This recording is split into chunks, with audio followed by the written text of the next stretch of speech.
En este momento de estos días, revisando todo, me he encontrado con Mater. Tiene que ver con la lectura del animal de Deleuze. Realmente me resulta increíblemente nueva. Y es una pieza de 1993. Finales del 93, posiblemente principios del 94. Pero es una pieza que se instala en la frontera entre El Paso y Ciudad Juárez, en una galería muy peculiar que es la de la universidad, que además se llama The Glass Gallery, la galería de cristal. Es una galería súper compleja porque las paredes son de cristal. Como puedes imaginar, los artistas tienen muchos problemas exponiendo allí. Pero lo divertido es la panorámica que tiene esa galería. Que esa galería da a la Ciudad de México. O sea, tienes como una atalaya privilegiada para ver lo que pasa en el otro lado, con el otro, ¿vale? Y sí, Mater Política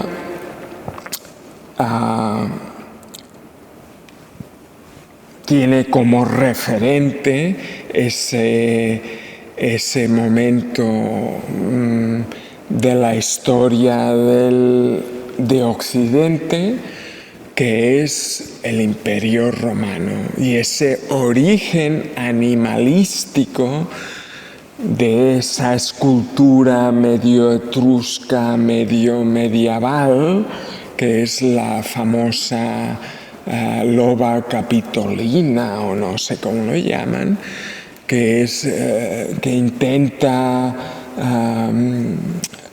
ilustrar una imagen que es chocante, ¿no?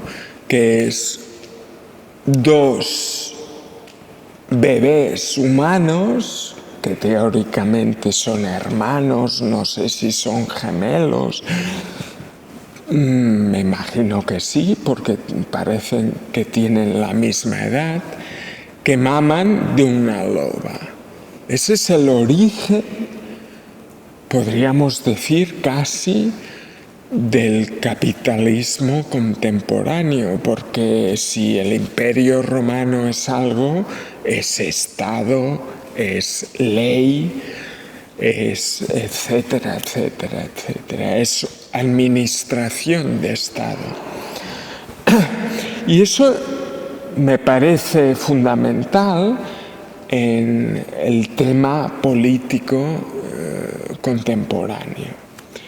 Entonces entrabas a sala y, bueno, la pieza se constituye básicamente de una bandera que es peculiar porque es peluda y tiene 8 pezones a cada lado. Pezones no humanos, pezones de mamífero. Y son 8 pezones porque apuntan a una fertilidad bestial, literalmente bestial. Y para que ondee esa bandera hace falta un ventilador industrial muy potente que chute aire a lo bestia. Entonces tú entrabas y la primera impresión que tenías era háptica, ¿no? Era háptica, era de tacto, porque el aire del ventilador te abofeteaba porque era muy bestia y ya entrabas en modo peligro. Luego entrabas y empezabas a analizar el contexto, y el contexto lo que te sugería era tener que realizar un análisis nuevo de la situación política contemporánea. Fronteras, países, estados, y eso enfrentarlo a un origen a una necesidad de orden originaria que era mucho más sencilla, mucho más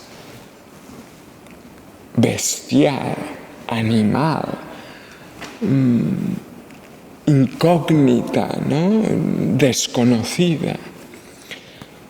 Y por ahí va un poco el tema de Mater Política. Mater Política para mí también, que es la relación entre familiaridad y mímesis. Alude a un reino animal que no existe como tal, pero que está en la cabeza de la familiaridad y la mímesis. Y de hecho hay un cierto paradigma salvaje en esa frontera que conocemos todos, que es una frontera conflictiva. Pero es interesante mencionar los orígenes de esa dicotomía que se va poco a poco construyendo. La dicotomía de estados que regularizan todo lo concerniente a la vida, todas las dinámicas de la vida están reguladas, se crean leyes para juzgar qué comportamientos se aceptan, qué no se acepta. Toda una serie de estructuras que poco a poco se van a ir imponiendo y que van a llegar a nuestros días exageradas de una manera que podemos entender luego las lecturas que puede hacer Foucault o Deleuze y Guattari de este encuentro, ¿no? De este punto de distanciamiento de lo que es el misterio animal, ¿no? Porque eso no lo vamos a recuperar ya. Y vivimos hasta cierto punto una nostalgia de esa pérdida, creo yo. Se está hablando ahora mucho de sustituir una ficción por otra. La ficción capitalista, sustituirla por la ficción anti-extractiva. A mí me sorprende que políticamente se siga hablando de ficción. ¿Cómo lo valorarías eso? Matizando un poco lo que estábamos hablando, esa nostalgia a lo animal, para mí la encarna el fascismo completamente. ¿Vale? Europa, si tiene algo, una relación paradójica con el otro lado del Atlántico, creo que tiene que ver mucho con ese fantasma del fascismo. Y con eso no quiero decir que Estados Unidos esté curado del fascismo, porque obviamente vemos a dónde van.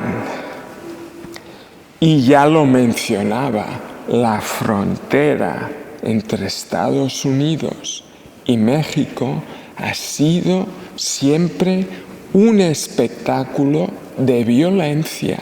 Y no olvidemos que exactamente en esa frontera donde Pancho Villa se hace. ¿No es una anécdota que se intente llevar a un emperador a México? Un emperador que sale de Trieste. Una gran exageración, que no deja de ser una cuestión ocular. Es mucho más allá que colonial. Yo cuando llego a esa zona, llego a Texas, se me plantea rápidamente la posibilidad de reinventarme. Y eso es el gran mito americano. América siempre ha sido, para los europeos obviamente, porque siempre nos olvidamos que el continente ha estado siempre poblado, rico en cultura, pero una cultura que se ha intentado borrar y que tiene consecuencias traumáticas profundas. No olvidemos, por ejemplo, Octavio Paz, el complejo combate que tiene constantemente con la cultura azteca y lo que significa en la manera de construir el país mexicano, México como república, lo que significa, ¿no? Como una cuestión de contraste y de diferencia.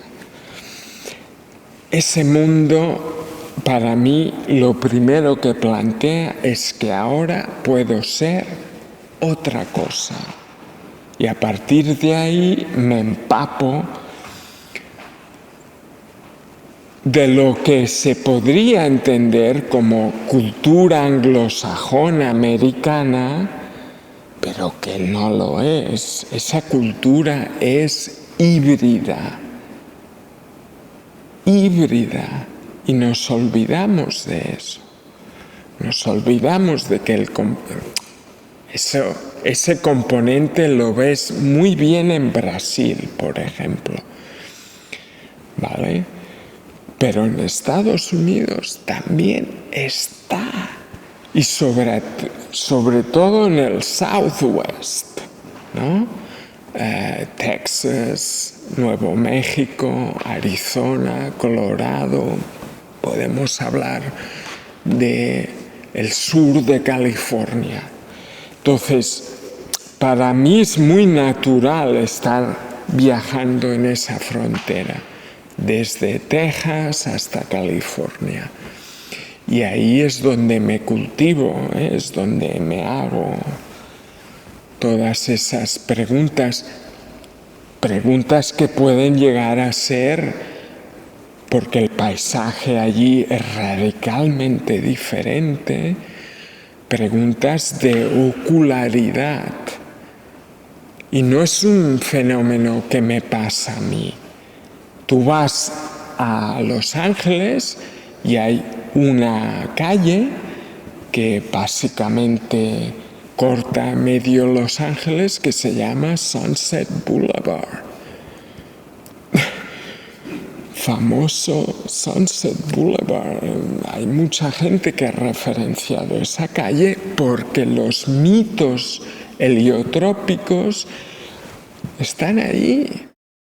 Con esa idea que mantienes en más de un texto de la diferencia de la meseta elevada como horizontalidad respecto a la cultura del abismo europea, tanto necrófilas como suicidas, ambivalente, ¿no? El abismo hoy en día es muy importante porque estamos delante del gran abismo. El gran abismo es la inconmensurabilidad cósmica. Eso es lo más bestia a lo que estamos expuestos hoy en día. Es bestial. Como ejemplo, si no me equivoco, hay 4 sondas que están viajando más allá del espacio solar, del espacio de influencia solar. 2 Pioneers y 2 Voyagers, si no me equivoco. Estas sondas, cuando el Sol explote, dentro de 4 billones de años, van a seguir moviéndose y no han llegado todavía a ninguna parte. Y recordemos que una de ellas lleva una placa como una especie de expresión artística donde hay unas imágenes iconográficas de un señor, una señora, un fondo donde hay una reproducción de esa sonda y una serie de dibujos que dan a entender la posibilidad de medir distancias, que choca con la inconmensurabilidad del fenómeno. Pero eso dentro de 4 billones de años, no solamente el Sol habrá explotado ya, sino que hará tiempo que no habrá ni rastro de seres humanos. Bueno, ese es el abismo radical. Pero nosotros llegamos a la experiencia de ese abismo poco a poco. Y en Europa son aquellos pijos ingleses en el siglo XVIII que se inventan el turismo, como hoy lo conocemos. Ellos lo llamaban el Gran Tour, ¿no? Y se iban de Inglaterra para viajar al sur de Europa, sobre todo para llegar a Italia y empaparse de las culturas clásicas del Mediterráneo. Pero en su viaje caían por el acantilado de Dover para cruzar Europa. Y luego llegaban a los Alpes y quedaban impresionadísimos. Y de ahí venía el concepto moderno de lo sublime. Se quedaban pasmados con aquellas expresiones naturales de la geología alpina, ¿no? Ellos lo interpretaron a nivel estético, obviamente, como el cuerpo reaccionaba a aquellas dimensiones imposibles. Pero también les dejaba claro una relación extraña de escalas. Y yo lo que me planteo son 2 puntos radicales. Uno que es horizontal, la estepa, la meseta, el nomadismo relacionado a la estepa y la meseta, la necesidad de moverse en la estepa, que no te lleva a ninguna parte, porque en la estepa cualquier lugar, como no hay referencias visuales, el horizonte se escapa infinitamente, vives nomádicamente, pero no te mueves, estás siempre en aquel plano. Es solamente cuando llegas al Himalaya, al monolito vertical, que entonces tienes referentes. Y no olvidemos que en la prehistoria, en el Paleolítico tardío, principios del Neolítico, en Europa nos dedicamos a poner piedras erectas por todas partes y las utilizamos como referentes. Y son lugares de un poder brutal, O sea, plantamos estos referentes y se convierten en lugares sagrados. Quizá estos lugares se enfrentan a la pregunta con la que tú estudias: ¿por qué tan lejos? Esa es la patología de lo visual, yo creo. Yo trato el tema de la especularidad, de la ocularidad, del ocularcentrismo, siempre como una patología. ¿Y por qué lo hago eso? Bueno, porque el origen de mi análisis es una pequeña, bueno, no es pequeña, pero es una nota a pie de página en el libro Sigmund Freud, El malestar en la cultura, ¿no? Es un libro de los tardíos que escribe Freud y que de alguna manera da la impresión de que hace una autocrítica, que está como intentando ver si su clínica puede tener alguna práctica social, no solamente la cura o la terapia del individuo, sino la terapia social. Y se mete en camisa de 11 varas, o como se diga, se mete en un problema brutal. Se da cuenta que la cultura, la civilización en general, es una enfermedad, es un problema, es un problemón.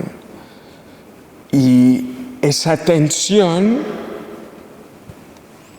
viene conducida por un momento que se describe en esa nota. A mí me parece que ese momento es crucial y me parece sintomático que está escondido en una nota.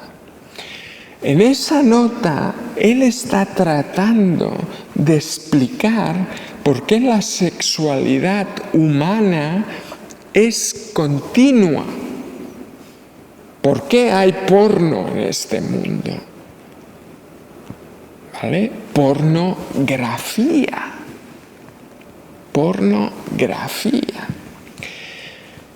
Él entiende que en la clase mamalia hay temporalidad sexual, porque está regulada por la menstrualidad femenina. Es la menstrualidad que regula el ciclo sexual, según él. Y se da cuenta que eso en la sexualidad humana chirría, no funciona, no está adecuadamente adaptado. Y empieza a sugerir algunas razones de por qué. Una de ellas, que me parece que es crucial, es la alusión que él hace al levantarse. El ser humano, el Homo erectus, se levanta del suelo y ¿qué pasa? Que de golpe, eso hay que explicarlo un poco mejor, en el orden de los cordados, los seres vivos que tienen columna vertebral, hay una organización que es muy interesante. Hay la cuerda del cordado, que es la columna vertebral, y a un extremo hay un orificio y a otro extremo hay otro orificio. Pero estos orificios son de una intensidad semiótica brutal. Contienen información importantísima. El orificio frontal está vigiladísimo, los ojos, las orejas, hay la nariz, hay una serie de controles sensoriales que vigilan la entrada del exterior dentro del organismo. Y en la parte posterior se originan secreciones significativas para las especies. Vale. La clase mamalia, que van a 4 patas, cuadrúpedos, los encuentros son significativos especialmente cuando es la nariz encontrándose con el ano o los genitales. todo el orden social del animal gregario está regido por esos encuentros significativos, porque hay una serie de estímulos olfactivos que se regulan en esos extremos. ¿Qué pasa cuando el mamífero Homo, el homínido que va todavía a 4 patas, decide levantarse? Él dice que de golpe el estímulo olfactivo queda relegado al estímulo visual. Y entonces, como el estímulo visual es continuo, la sexualidad en el hombre queda regulada a una continuidad. No hay ciclos. Vale, yo voy más allá. Yo digo, hostia, aquí tenemos evidencia de que lo que primero pasa es que hay una desconexión de nariz genital o culo o como queramos llamarlo y queda relegada a otro plano. Y lo que gana relevancia es la epistemología visual. ¿Qué le pasa a la epistemología visual que es realmente espectacular y jerarquizante? Es que funciona solo a la distancia. Solo a la distancia. Entonces, es una estructura que tiene muchas consecuencias. Precisamente porque esa distancia se jerarquiza desde la antipatía. Lo ocular se resuelve como la única posibilidad y por lo tanto la relación coital y monótona acaba siendo la única pornografía posible. Es esa estructura de explotación que la visualidad sugiere gratis. O sea, como aquello que está allá no está aquí.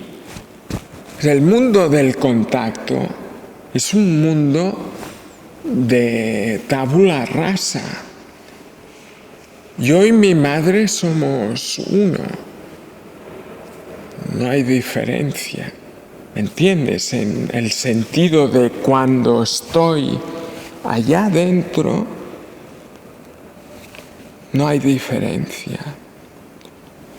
En el momento en que me separo, es cuando construyo todo eso.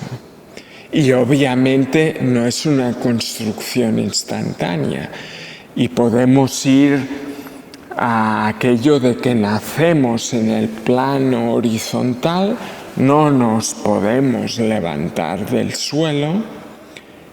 Podemos decir que vivimos unos meses a 4 patas, como todos los cuadrúpedos, y luego nos levantamos del suelo.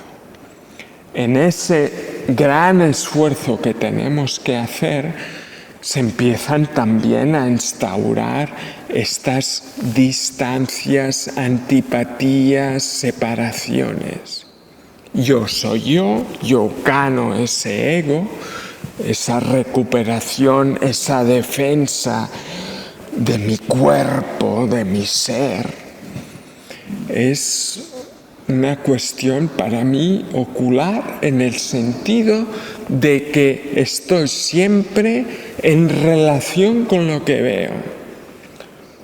Eso lo explica muy bien Flusser, cuando dice, cuando tengo el mundo que lo puedo coger, estoy creando el mundo de los objetos.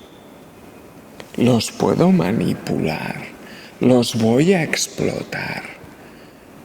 y todo va a ser un espectáculo óptico, todo. Cuando Amor se despidió de Psique, le dijo: tendrás un niño que será divino si callas, humano si traicionas el secreto. El héroe trágico, el preferido de la ética, es totalmente humano. Lo comprendo. Anticipas esta cita para una obra en la que tú has trabajado con heces humanas. Con mis heces. ¿Podrías contar? Es una pancarta, de hecho. Es casi un poco como Mater Politica, y de hecho creo que es uno de los trabajos que siguen a Mater Politica. Es una pancarta no muy alta, hecha de tela, de algodón. La materialidad esa me interesa, que solo debe ser como 25 centímetros de largo, pero luego tiene como 10 metros de anchura. Y está colgada a cierta distancia de la pared con unos lazos y hace como unas caídas, ¿vale? Hay como 10 tramos de 1 metro de ancho que hacen estas caídas. Bueno, esto tenía que ver con la imagen de Cristo. Y aquí Søren Kierkegaard tiene algún sentido. Pero Cristo clavado en la cruz, el pendú, ¿sabes? El colgado, el ahorcado o el colgado, el que ya no tiene fuerza y está allí decaído como... Y entonces lo que hacía era cogía esta cita de Søren Kierkegaard y hacía 2 líneas de texto.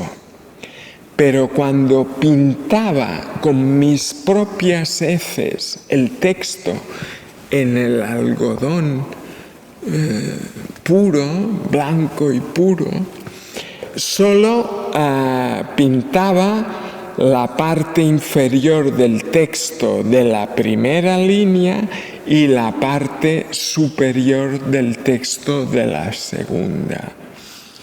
Lo que hacía de hecho era retratar el espacio entre esas 2 semánticas o significados.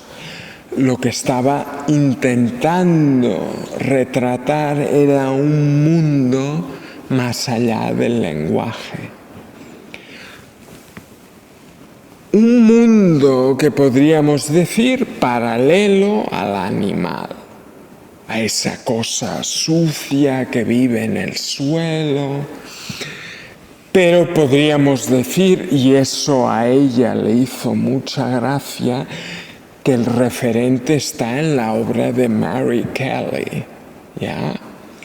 Que documentó los pañales de su hijo cuando nació, y aquella conocida anécdota de que la primera creación del ser humano es la mancha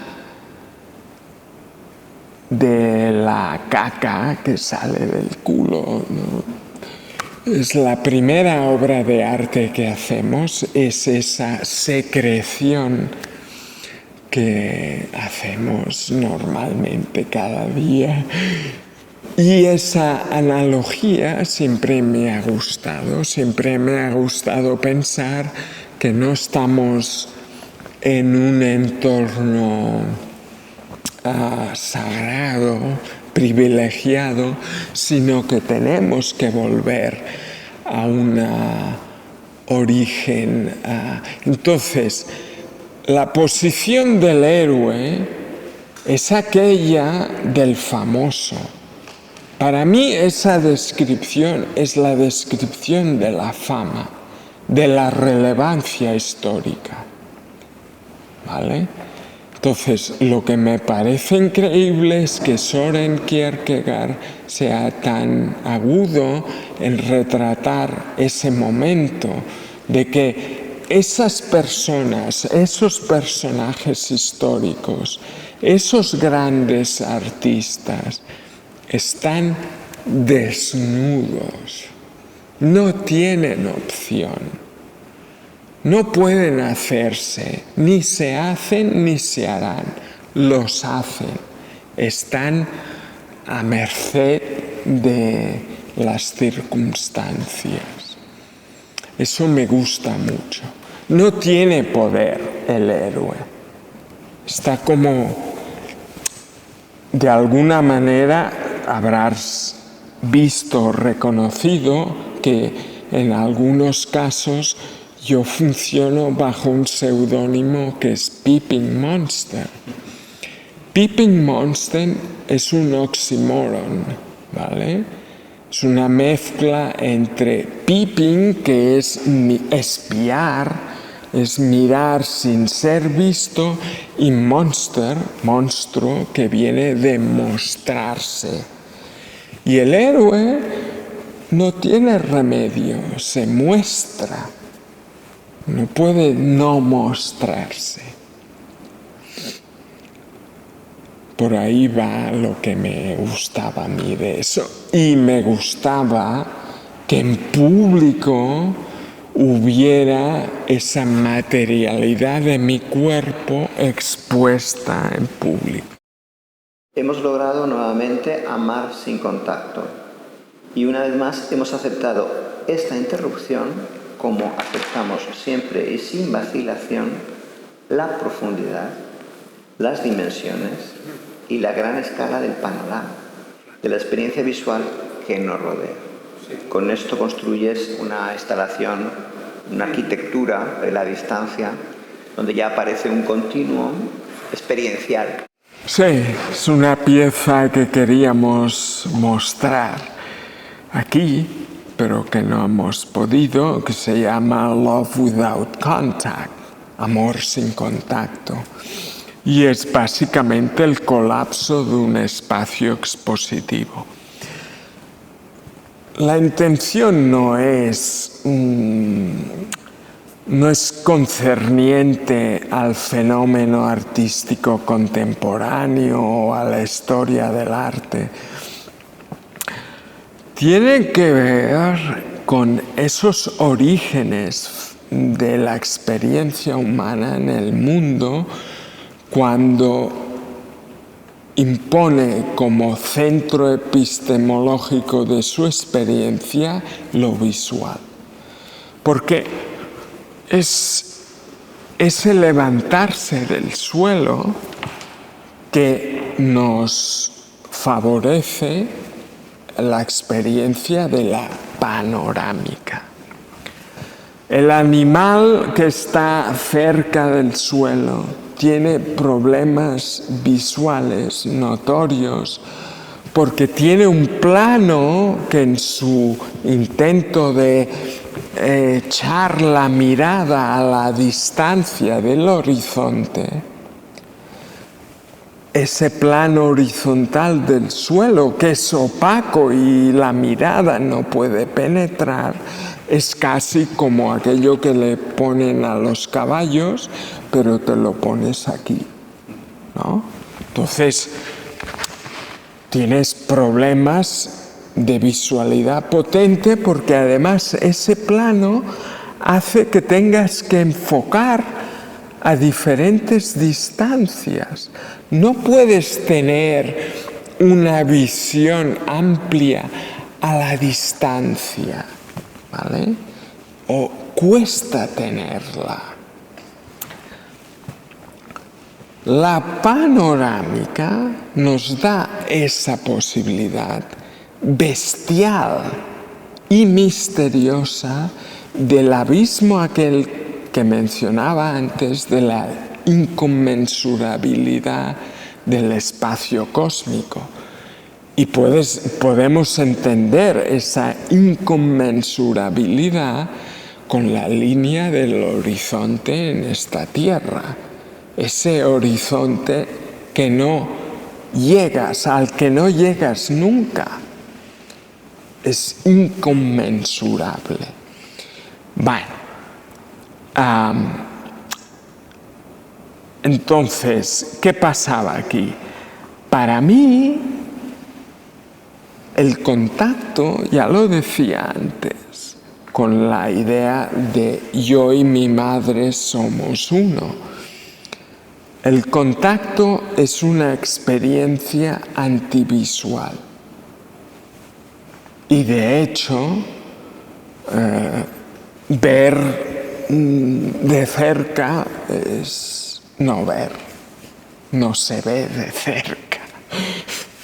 De cerca necesitas una serie de traductores, unas lentes, para poder llegar a esos extremos. Pero las panorámicas son totalmente posibles. De hecho, el gran paradigma a nivel de la construcción de la cultura humana, construcción de conocimiento, construcción epistemológica, es ver cómo el hombre, el ser humano, el Homo sapiens, en sus inicios observa el firmamento de noche. ¿Y qué entiende de aquello que ve? Es un momento de la cognición humana muy complejo, porque tienes que ficcionalizar. Esa panorámica es tan misteriosa, tan extraña, que tienes que ficcionalizar. De hecho, los antropólogos saben que cuando en grupos que todavía conservan rituales ancestrales, el contenido de las conversaciones durante el día es práctico y durante la noche es fantasioso, fictivo, ¿vale? Es una relación bastante interesante. Entonces, en Love Without Contact, el espacio de la galería se colapsa y hay un pasillo como de 15 centímetros de ancho donde obviamente el público no se puede inserir, no puede entrar. Pero dentro de ese espacio hay colgadas dos pinturas, una delante de la otra, que están pintadas con el aparato neurótico, que es una máquina que pinta unas pinturas que se llaman continuos, todas ellas son continuos, y entonces creo como una especie de contraste oxinomórico, o como se llame, de contradicción, porque es un espacio que se colapsa, pero que se extiende infinitamente en otra dimensión. Aquí la alusión es clara hacia cómo construimos nuestro entorno, o sea, el origen de la arquitectura, el concepto de Cora, la arquitectura que es, si no es la amplitud de espacios, el crear un espacio para poder conquistarlo visualmente. Y bueno, y esa pieza va un poco por ahí. Pero la alusión es al amor. Amor sin contacto es otra vez un oxímoron, ¿no? El amor es contacto y solo contacto. Por eso el amor también es ciego. El amor verdadero es ciego. Porque en el contacto puro y duro no se ve, no hace falta ver. No hace falta esa conquista, esa explotación del otro, ¿entiendes?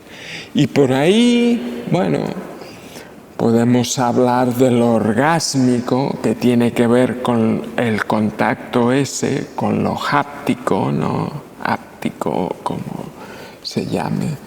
Siempre lo traduzco al inglés, haptic contact, tactile. Y entonces esa tensión. En el mundo de las artes visuales, todo es distancia. Todo. Y eso puede ser solo el síntoma de lo generalizado. Yo creo que es eso. Y vale, quiero llegar a ese punto donde no es una cuestión de recuperar algo que no vamos a recuperar ya, pero es acercarlo y ver qué dialéctica se produce en ese acercamiento. Distancia, luego miento. Hay una relación muy directa de falsedad con la distancia. La distancia va acompañada de lo falso. ¿Por qué? Porque es visible. Y añadiría otro elemento tuyo en todo esto, otro elemento de tu universo, que es el del ego lactante.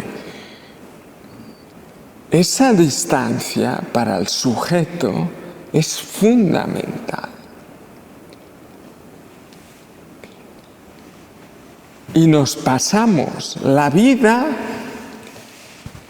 trabajando esa mentira. Esa mentira, ficción, aquello que decía Nietzsche, ¿no? Gracias que tenemos el arte para poder soportar la verdad. ¿Vale? Mentira, verdad. Pero es así. ¿Por qué? Porque la verdad es fascista, inflexible, totalitaria. No negocias la verdad. La puedes negociar con la mentira, ¿vale? Entonces, tenemos que entenderlo, no es una crítica a lo óptico, como decir, es que, claro, hemos cometido un error. No es eso. Estamos perfectamente adaptados a esa mentira. Es muy necesaria esa mentira. Pero obviamente vivimos en un mundo de fantasmas. Yo siempre pongo el ejemplo y porque hay en el Museum of Natural History de Nueva York, hay una serie de dioramas y hay uno donde hay unos chacales africanos. No es que estén allí, son pieles, animales disecados, ¿no? Son pieles que están estiradas y cosidas en unos moldes para dar a entender que esa imagen fija, esa escultura, es un buen documento de la vida natural, ¿vale? Me hacen mucha gracia estas imágenes donde los sujetos te dan la espalda. Y hay varias, ¿eh? En este caso, el diorama son los chacales estos que suben un montículo y miran al horizonte, un horizonte que está pintado en la pared de una manera típica del género panorámico, que intentan hacer esas vistas hiperrealistas, o como queramos, y al final en el horizonte hay como una manada de presas potenciales. Y entonces lo que ves es esta construcción de distancia, y entonces a partir de eso, de la planificación de una caza, de una explotación del entorno, ¿vale? Es interesante cómo entra la visualidad para producir futuros, para producir proyecciones de acciones que pueden ocurrir en el futuro, como por ejemplo la historia del señor alarmado, que también es productor de futuros que le vienen siempre. Él proyecta que la violencia puede venir y al final obviamente viene. Es esa la condición del histérico, ¿eh? Entonces, yo siempre planteo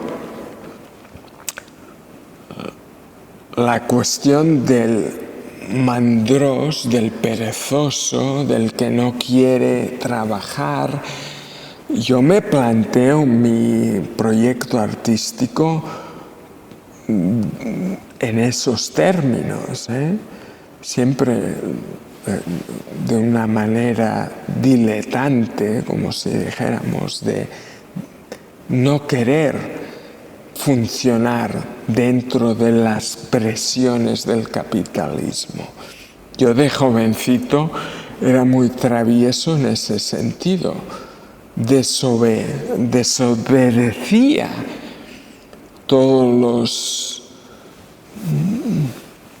sacramentos de la sociedad, ¿no? Estudia, trabaja, constrúyete un futuro seguro.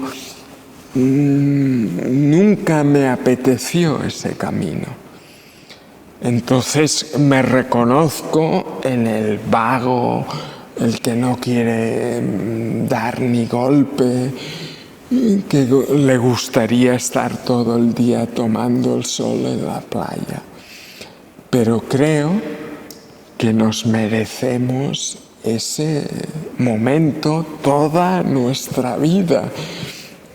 Nacemos en ese momento y nos merecemos estar en ese momento. Entonces, para mí, el levantarme de ese sueño, de ese estar todo el día tendido, es señal de histeria, de tener que hacer algo, de previsualizar algo, preocuparme por algo. Es esa economía a la que yo critico de alguna manera y busco espacios donde pueda ejercerla. De hecho, los continuums son de alguna manera una solución a eso, Yo siempre miro la biografía de los pintores y siempre acabo con la misma conclusión. Hostia, cuánto esfuerzo físico moviéndose delante de la tela, ¿no? Cuánta coreografía volcada delante de la tela. Sobre todo con el ejemplo del Jackson Pollock, que es el ejemplo típico de un americano con mucha energía, volcándola en una actividad performática que es pintar, es dripear, ¿no? Dripping de paint encima de la tela. Se ha hecho toda su biografía ha estado construida alrededor de eso y sus pinturas simbolizan el paisaje americano. Obviamente pintaba en el suelo, una cosa que ya me atrae. Pero yo seguía obsesionado con su penitencia de vida, penitente y alcohólico,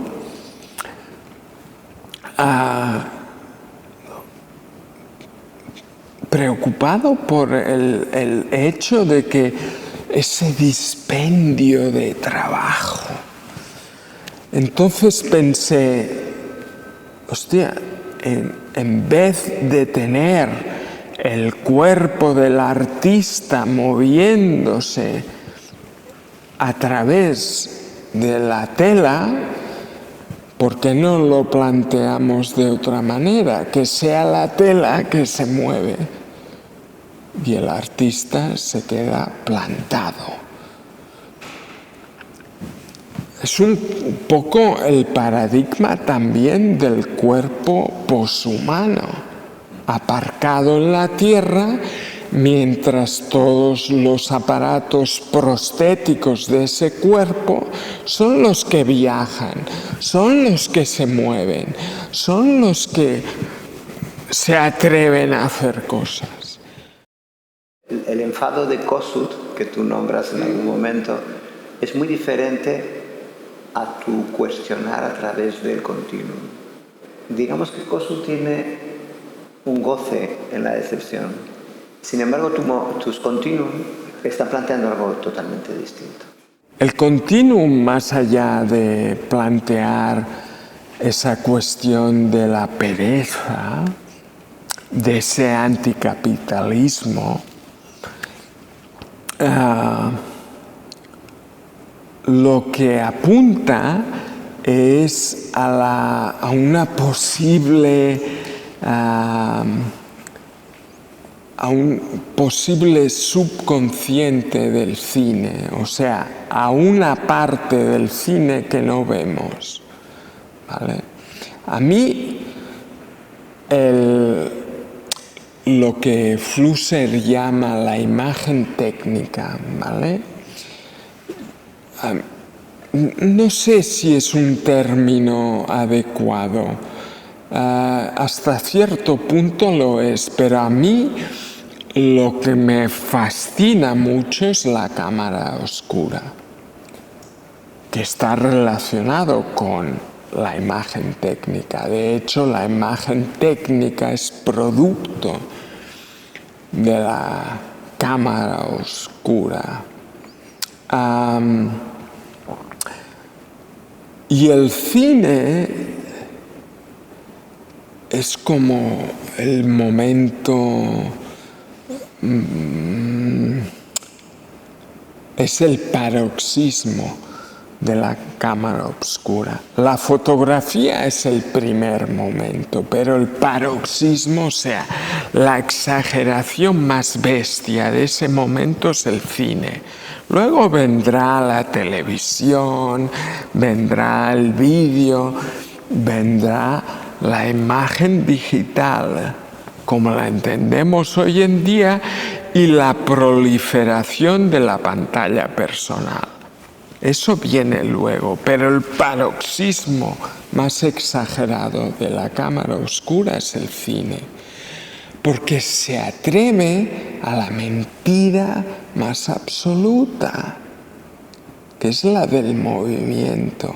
Imagen y movimiento no puede ser. No puede ser. Entonces, ¿qué hago en el continuum? El continuum es un esfuerzo probablemente fallido de converger esas dos imposibilidades, la imagen y el movimiento. El origen del cine está en una figura que no tiene nada que ver con el arte, ni tiene que ver con la medicina, con Etienne Jules Marais o Jules Etienne Marais, ahora no sé qué nombre va primero. Él es médico e intenta utilizar la fotografía para poder diagnosticar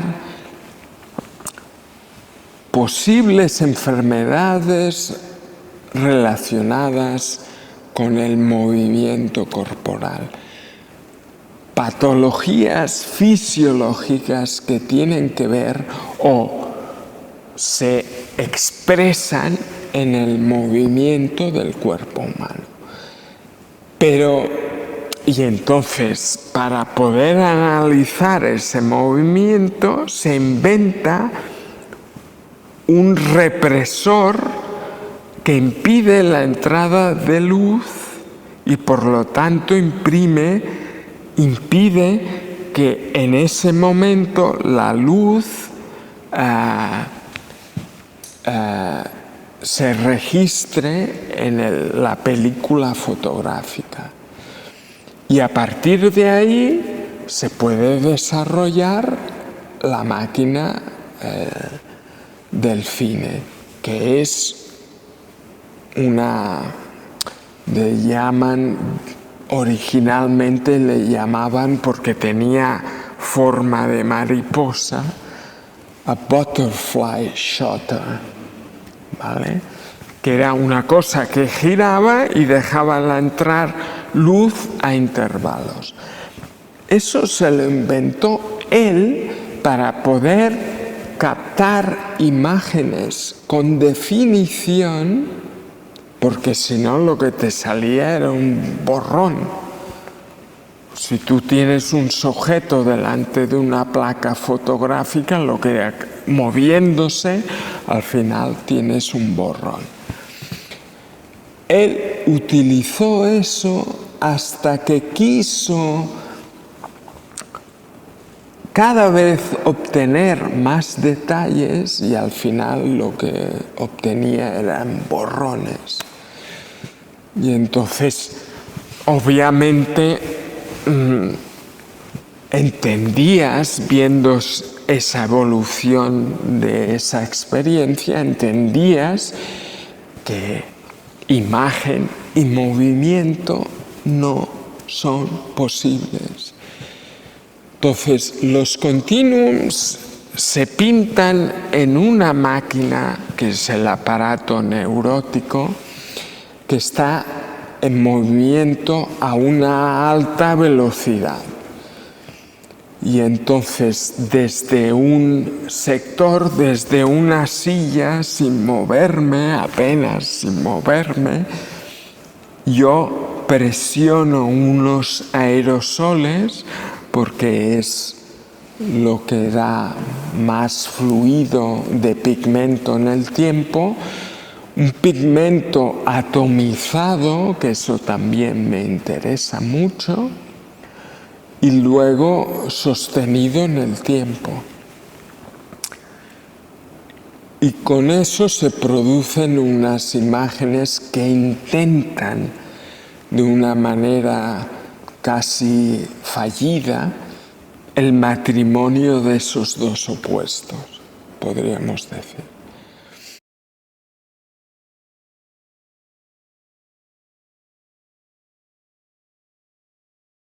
El continuum, un aparato neurótico.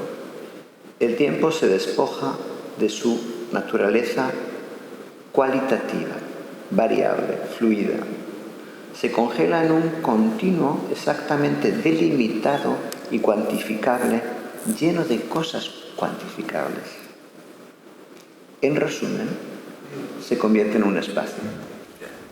Liga con Love Without Contact. Todo esto son, como si dijéramos, las consecuencias de ese tomar partido por todo lo que es visual. Todos son consecuencias de eso. Lukács lo que hace ahí es poner el detalle de esa vocación de explotación capitalista que existe en todo, que está ligada a esa imposibilidad de digerir todo eso que tiene que ver con el paso del tiempo. El tiempo, ese movimiento, pero a otra dimensión, cuando hablo de la imposibilidad de que la imagen y el movimiento pueden ir de la mano,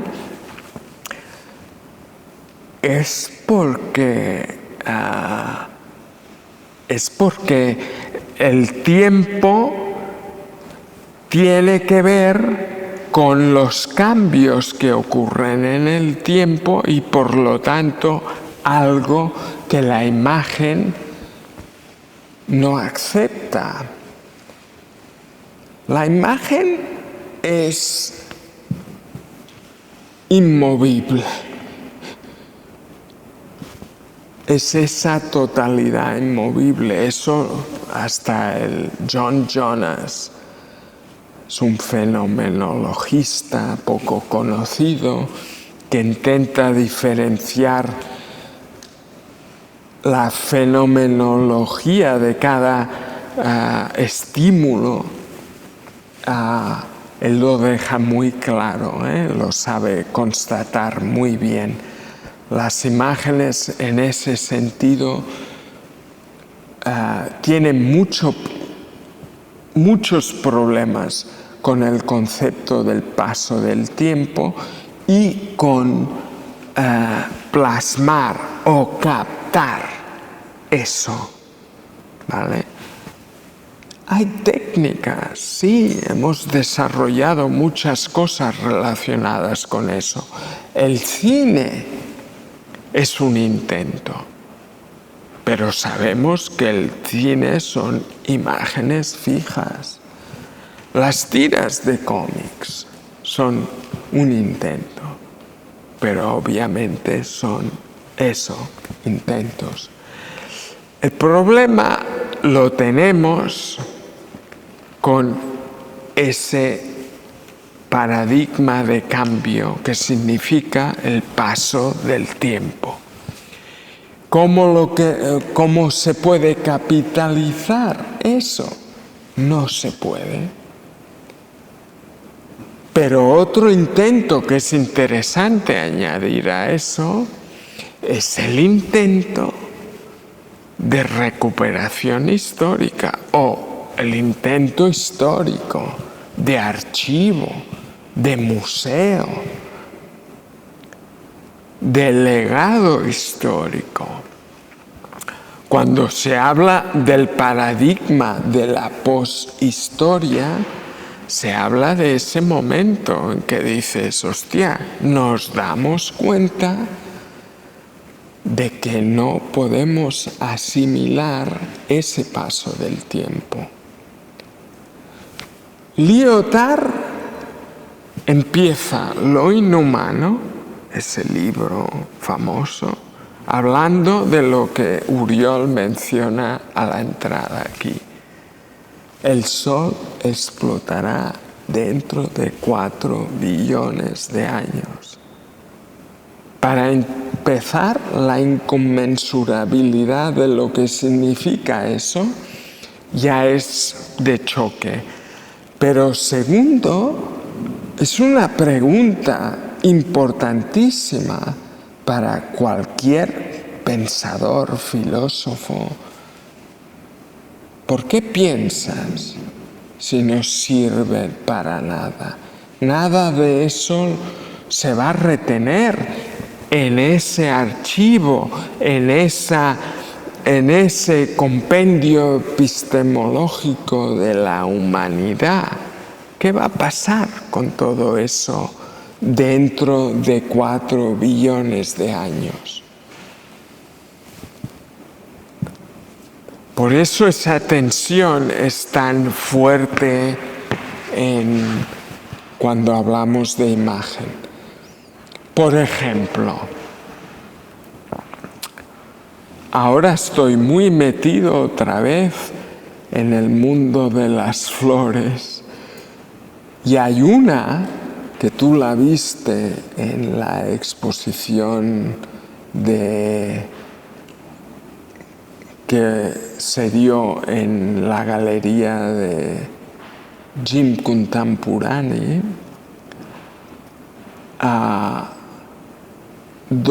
donde hay un impacto de bala en la pared, es ortogonal, es un impacto que se produce en condiciones muy específicas, pero de golpe la bala se convierte en una flor. Y en el mundo anglosajón esos fenómenos de balística se les llama bullet flowers, flores bala. A mí me hace gracia esto, porque ves 2 dimensiones en la vida de esa bala. Una dimensión cuando la bala transcorre el espacio, puede que sea espacio público, con todo el peligro que eso supone. Y no la puedes ver cuando recorre ese espacio. En ese espacio es bala de verdad. Una vez impacta, se convierte en imagen, completamente plana, y formando esa especie de flor. Sabemos que las flores son el producto de unos seres vivos que no tienen ojos, que son sensibles a la luz y que seguramente reconocen el fenómeno lumínico, pero hacen un salto brutal con lo que se refiere. O sea, no tienen ojos. En este mundo ha habido un momento en el que no habían ojos. El ojo se inventa en algún momento. Y lo extraño, lo interesante es que las plantas producen fenómenos que están dedicados solo a esa anatomía, ¿vale? Entonces, esa diferencia, esa tensión entre el tiempo, el paso del tiempo, los accidentes del tiempo y la imagen, o sea, ese impacto de la bala en la pared,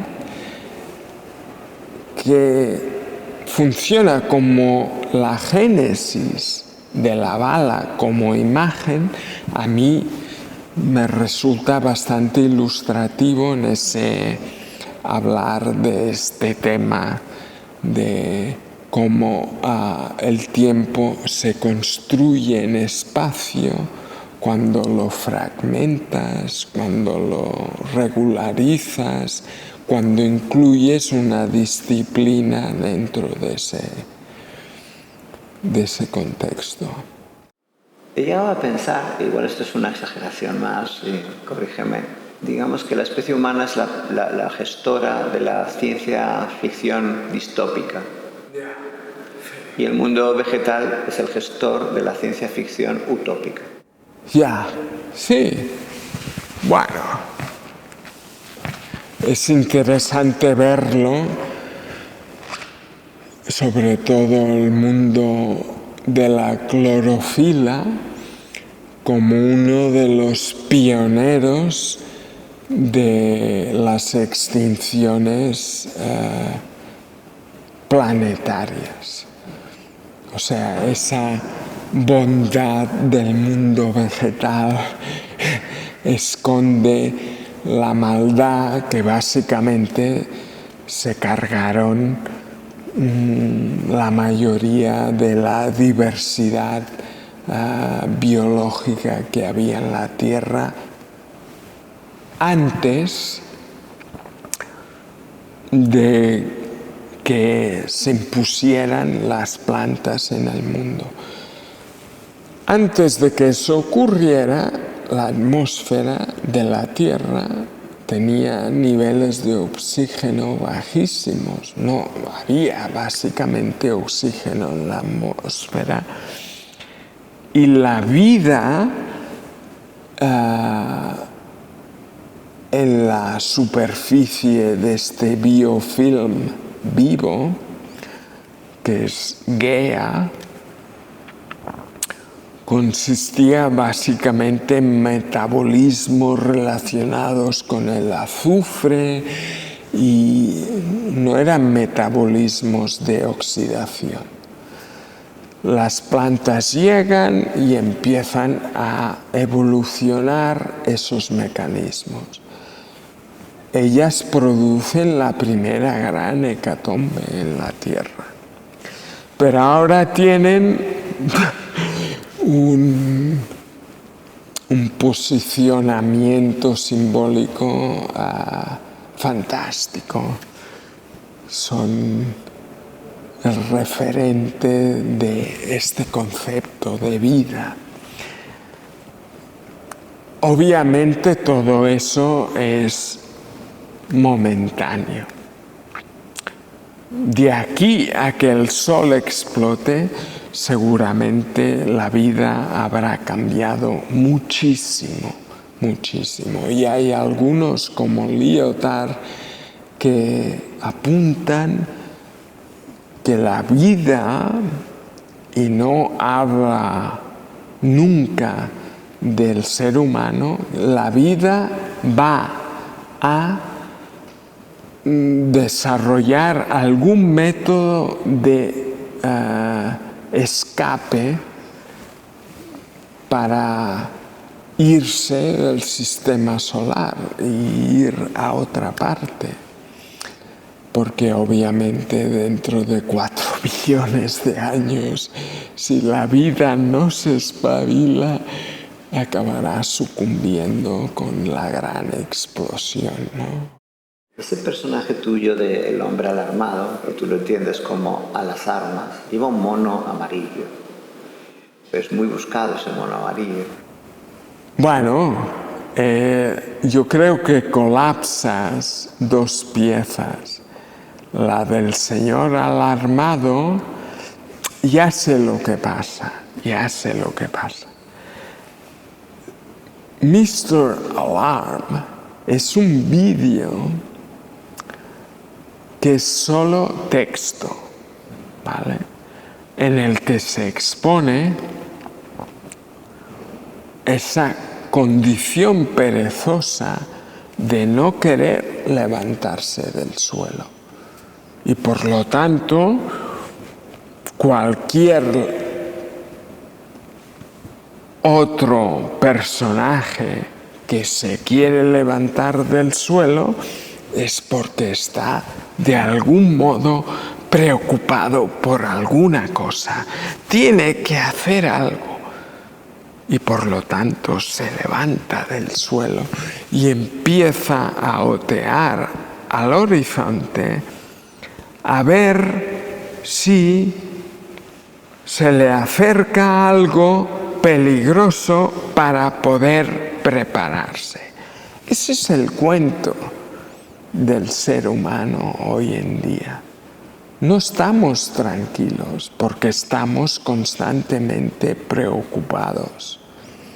Un gran ejemplo de esta histeria es la preocupación que tenemos con los asteroides que van a chocar contra la Tierra. Es increíble, hay un vídeo que va rodando por ahí de una persona que se ha dedicado a hacer un mapa de colores donde se van añadiendo los asteroides que descubren los seres humanos a partir del año 84 o algo así hasta el 2015 o algo. Las fechas no las sé seguras. Pero en ese descubrimiento de millones y millones de asteroides, lo que hay es una evidencia visual y plástica obvia de la paranoia que hay alrededor de esa preocupación de que va a pasar algo. Que seguro que pasa si lo que esperas es que pase, ¿no? Si ya estás previsualizando ese momento, pues al final llega. Es como lo de los chacales africanos mirando el horizonte. Ves aquello que se va acercando y te vas construyendo el fantasma ficticio de aquella historia que efectivamente se produce. Luego, lo que también creo que ocurre es que yo utilicé el texto de ese vídeo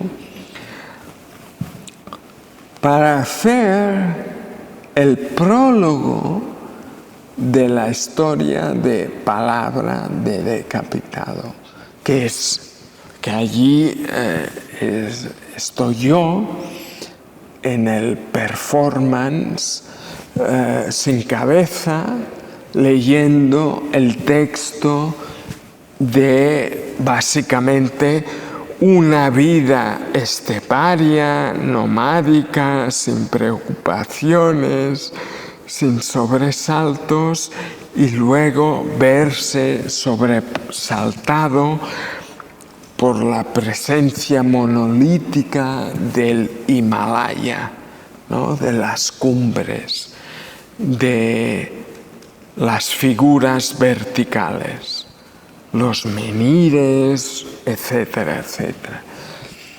Esa diferencia fenomenológica entre lo horizontal y lo vertical que asumimos en general, yo intento escenificarla y hacerla obvia. Y bueno, Palabra de Decapitado es ese discurso exaltado sobre esos viajes, leído por un personaje que está en la sala caído en el suelo, se ha pegado una gran hostia y no tiene cabeza. Que es un poco el personaje aquel que vive en el suelo, es el bebé que acaba de nacer, que no tiene cabeza todavía, ¿no? Que no tiene aquella subjetividad bien establecida, dominante, aquella necesidad de por todos los medios a insistir en su ser, que se va construyendo poco a poco. Para mí la figura del artista y la figura del histérico para mí se equiparan, son lo mismo. Y en ese caso, bueno, le tengo que cortar la cabeza al artista, si no, no mola. ¿No crees que esa cabeza es restituida también simbólicamente con una eficacia muy alta en las operaciones dentro de los libros? Ese personaje además parece que me evoca Paisajes después de la batalla de Goethe. Sí. Es un personaje, el de Paisajes después de la batalla, que si hay algo que te deja chocado es que está muy solo.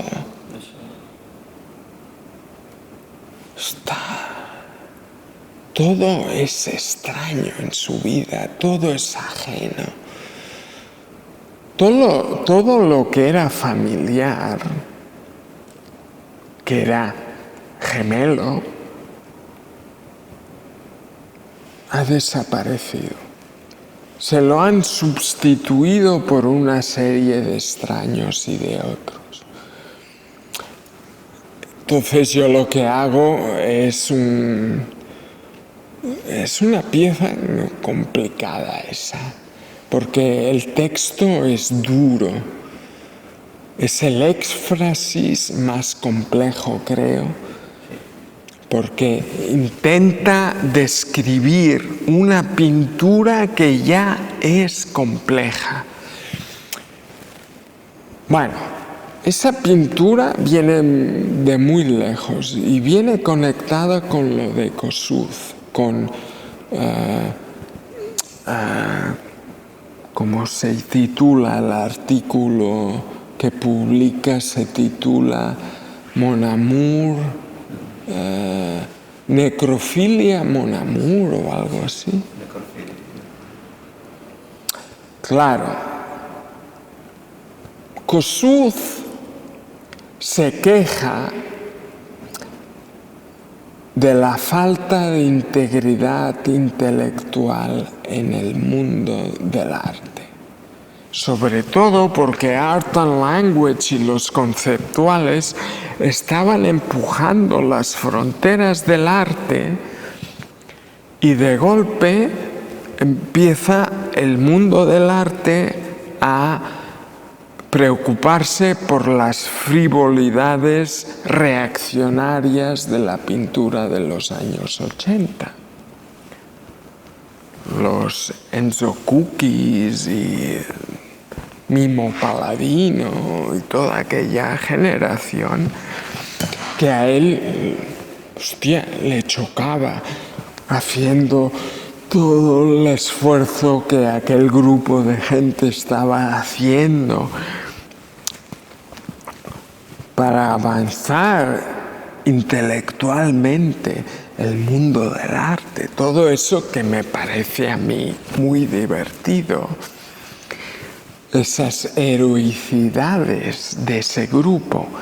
Entonces, ¿cuál fue mi reacción? Necrofilia, Mon Amour. O sea, estaba hablando de que esos pintores, como amaban una pintura que estaba muerta, eran necrofílicos. Hostia, la escena es perfecta. Porque entonces puedes fijar los parámetros de la perversión perfectamente. Entonces, para mí, lo más perverso para poder responder a eso era hacer pinturas de bocetos que yo hacía en mi libreta de bolsillo para hacer pinturas. Hostia, el gesto era tan ridículo que me pareció fantástico. Entonces yo hice una de ellas era un boceto que hice en el que, tú sabes aquel juego de tirar una piedra que rebota en la superficie del agua y luego se hunde. Bueno, yo quería hacer una pintura, una imagen, quería elaborar una imagen, no sé cómo, a lo mejor vídeo, a lo mejor en la que tú enviabas la piedra rebotaba, no se hundía jamás y luego se perdía en el horizonte y al cabo de un rato volvía rebotándose en el agua y te pegaba una hostia en la cabeza.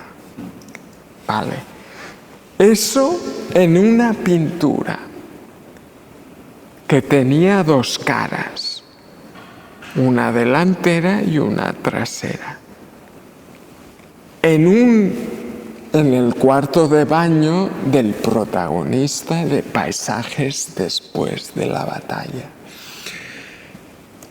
Todo eso para darle una puerta de salida a ese personaje, porque me sentía que no tenía escapatoria, que estaba atrapado, totalmente atrapado. Entonces, juego con eso.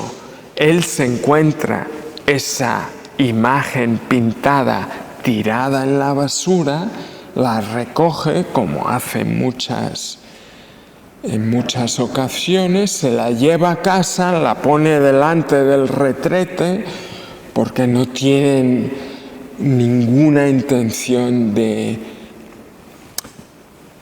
convertir aquel objeto en un objeto aurático, le importa un pito, y mientras caga, mira la imagen y yo la describo, hago un éfrasis de esa pintura. Que entonces, ¿qué pasa? La pintura esa, que no existe, bueno, de hecho existe, yo la he pintado, es la idea plasmada en un boceto en mi libro de notas, pintada, pero exactamente ampliado el boceto, No, la idea no está desarrollada como imagen, sino ese boceto es lo que está pintado en la pintura. Y luego de eso he hecho un éfrasis, una descripción literaria, para incluirla como espacio expositivo dentro de una novela. Los éfrasis, esta serie aquí, es básicamente ese ejercicio de pensar que la literatura puede ser un espacio expositivo. Y luego también pensar, en el caso de Taken by the Hand, que era otra exposición que también habrás visto, que era la respuesta que daba a ese comentario de Joseph Kosuth, que no era comentario, era un artículo que apareció en Artforum, donde la respuesta que yo daba era pintar bocetos de ideas sobre pinturas, pero pintar el boceto, no la idea como imagen desarrollada, etc. Entonces yo en ese momento, no sé, tenía un libro de notas y cuando pensaba en una posible pintura hacía un boceto y luego ponía flechas y describía lo que entraba en juego en esa pintura. pero entonces te veías tú como artista obligado a hacer un proceso de adaptación de la idea a un medio que está regulado, que tiene su semiótica y su cosa. A mí me pareció más económico y más fácil plasmar el boceto y esa idea, y luego lo hacía de una manera cómica, con impastos de pintura muy gruesos y alabando un poco la historia de ese medio, ¿no? Entonces, en ambos casos, en el caso de la éfrasis y en el caso de esos bocetos de pinturas pintados, lo que son básicamente espejismos, son como copias descontextualizadas o recontextualizadas en escenarios improbables. Pensar que la literatura puede ser un espacio expositivo, para mí es altamente productivo, ¿no? Y económico. Dentro de mi pereza, prefiero describir la obra. La tensión está en ese ordenamiento de ideas, pero para mí resulta luego muy fácil y económico resolverlo así.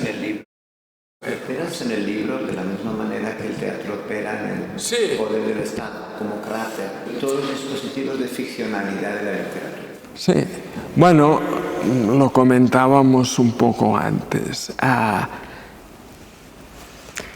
¿Por qué los griegos empiezan a construir teatros? ¿Qué necesidad hay de eso? Obviamente también se puede,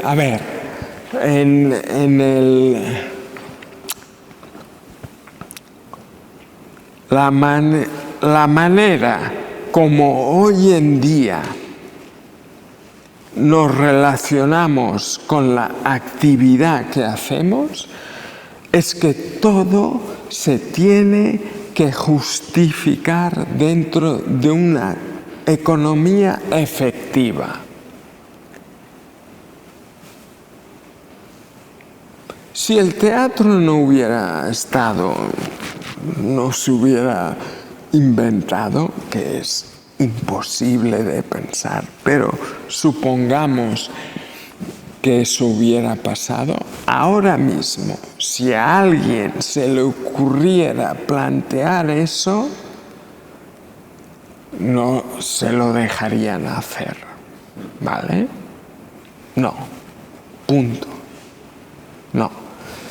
Los griegos, no sé por qué, nadie me lo ha sabido explicar, tienen esa necesidad. Y además lo formalizan de una manera muy específica. Tú puedes pensar, vale, la arquitectura, ¿para qué sirve? Pongámonos en plan estúpido, ¿eh? ¿Para qué sirve? Para dar cobijo a las actividades humanas, ¿vale? Te construyes la casa, el domus, y ya está. Luego haces mercado, luego haces foro, y luego se te sale un poco todo de la pinza, ¿no? Se te va un poco te vuelves un poco loco y te inventas el templo. Pero el teatro, hostia, el teatro es básicamente un elemento domesticador en el sentido social. El grupo social necesita leyes que pongan orden al posible desorden. Y la función del teatro es mi sensación, al principio parece ser un método de amalgamiento social donde se recrean conflictos y tenemos el coro que da la receta apropiada al pueblo, ¿no? Pero la cultura griega se vuelve obsesionada con el teatro. Y a partir de aquí nosotros heredamos esa obsesión, porque esta tarde al final de la Champions, ¿no? Ese teatro, ese cráter, formalmente está en ese estadio. Es lo mismo, es especular en el mismo sentido. Cuando familia se unifica como empresa, desaparece la familiaridad y aparece la eficacia del sí teatro. El trasfondo en todo esto es una disciplina férrea detrás, ¿vale? Foucault ya aludía que la familia en realidad es una disciplina de todo lo que vendrá después. Es un entorno disciplinario. Bueno. Habría que poner paréntesis a estas cosas. En realidad es un entorno de contacto. O sea, la intimidad familiar, hueles los pedos, hueles la caca, oyes los pedos, vives con el otro y lo no domesticado del otro, vives, aprendes a vivir con eso y lo aceptas. Esa familiaridad es muy diferente del regulamiento totalitario que hay hoy en día en la sociedad en general. Y si algo sufre la familia hoy en día es de que no es capaz de poner una barrera a ese totalitarismo. Y de hecho, muchas veces esa histeria paranoica que lo quiere controlar todo acaba en el entorno familiar jodiéndolo todo. A mí me cuesta hasta hablar de mis hijos. ¿Qué significa mis hijos? El lenguaje no está adaptado a esto. No me da recursos. Hoy en día pasa con la cuestión de género. No tenemos recursos para resolver la cuestión entre she, he, it, ella, él y todo lo demás. No queremos esa diferencia y el lenguaje nos la impone. Yo tengo esta pieza también que se llama Vertical Smile, que es un esfuerzo para dar a entender que el lenguaje no es inocente, que es muy violento. Y en ese contexto, la intervención que se hace hoy en día, que parece necesaria, que lo es, que no lo voy a discutir, que es una intervención quirúrgica a todos los bebés que nacen con cleft palate, labio leporino, como le quieran decir, es una imposición del lenguaje.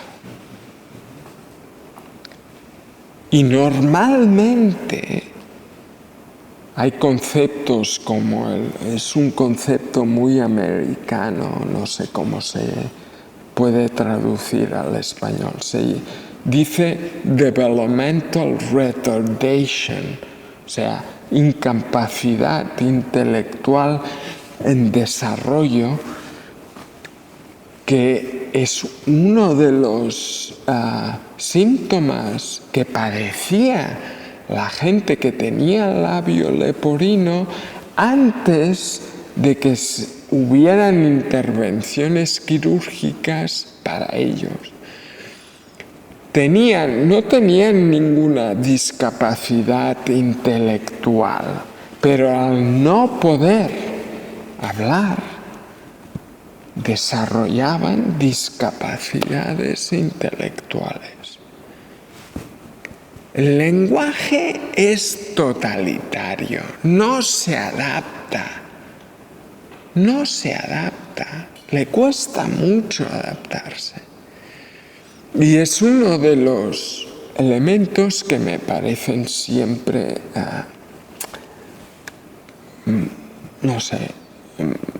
que es importante mencionarlo, que es importante tenerlo presente. En el mundo de la cultura es importante saber que eso es un peso, es una losa que llevamos encima. La música sabe que el lenguaje, la lengua madre, hace que los bebés pierdan fonemas. Y ese hecho nos podría informar de los peligros del lenguaje. En ese sentido podríamos abusar de esa idea, ¿no? Y decir, el lenguaje es un enmudecedor. A mí me gustan esas exageraciones. Yo creo que es a donde me gusta llegar. A mí me gusta llegar a esas exageraciones porque entonces subrayas el síntoma, lo haces evidente. Y eso no lo podemos hacer en cualquier otro lugar de la cultura. Eso se hace en el contexto artístico. Es el lugar donde se permiten esas exageraciones, creo, Y bueno, por eso algunas veces lo que hago parece denotar un cierto como marginalismo, como que se va por la órbita y no acaba de tocar el centro. No me gustan esa claridad del centro, me gustan esos márgenes y esas exageraciones, esos extremos. Ahí me siento cómodo. Por lo tanto, claro, una vez muestras el extremo, eso contrasta con el día a día. La pieza que tienes inmediatamente detrás, a mí me sirve para escapar de un totalitarismo que veo entre la vida apagada y la vida sobreiluminada. Ese salto realmente al abismo del abismo, ¿no? Me interesa especialmente tu idea de sol. Ya. Bueno, mi idea de sol es el no sol, es este lugar, Felio, lejos del sol.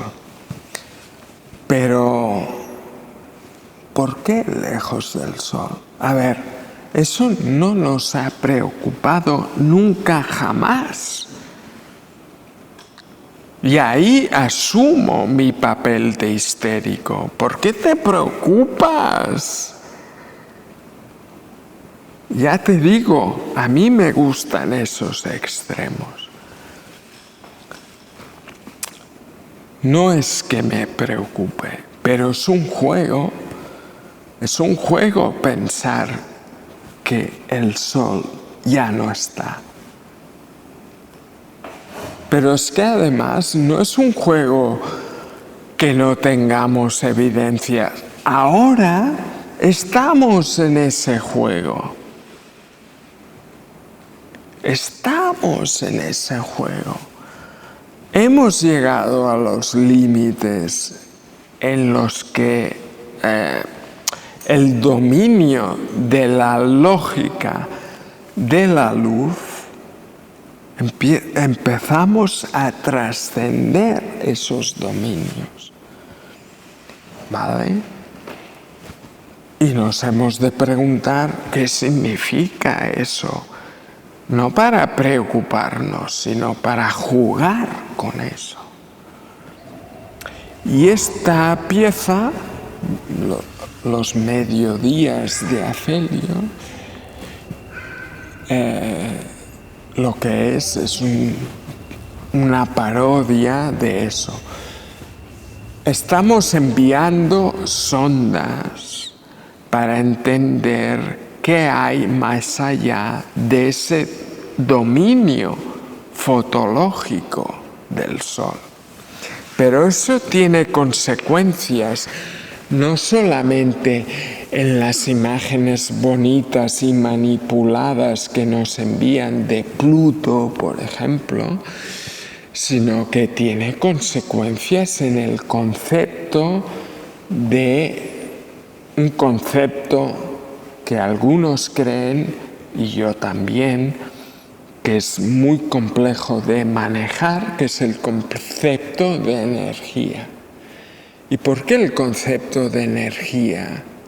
La luz es un ejemplo de ese concepto de energía. Pero ¿por qué el concepto de energía es importante hoy en día? Porque se nos están acabando los métodos de producirla a un nivel relativamente barato. Y eso significa que todo se va a la mierda si no encontramos una manera de entender esa energía y mirar de ver qué relaciones podemos construir con ella. Ese es el gran paradigma que tenemos ahora. O sea, ya sé que quemando todos esos fueles fósiles estamos potencialmente acabando con la vida en este planeta. No estoy tan seguro que podamos ser tan eficientes como por acabar con la vida en este planeta, sino que seguramente acabaremos con la nuestra, pero es un paradigma difícil de superar. Y lo vemos en nuestras relaciones, tanto simbólicas como reales, con la dominación del fenómeno visual, lumínico, etcétera, etcétera. Tenemos una angustia brutal, pero yo creo que el núcleo de esa angustia es la certeza que tenemos ahora que el universo que nos rodea es básicamente nada, que estamos más solos que la una.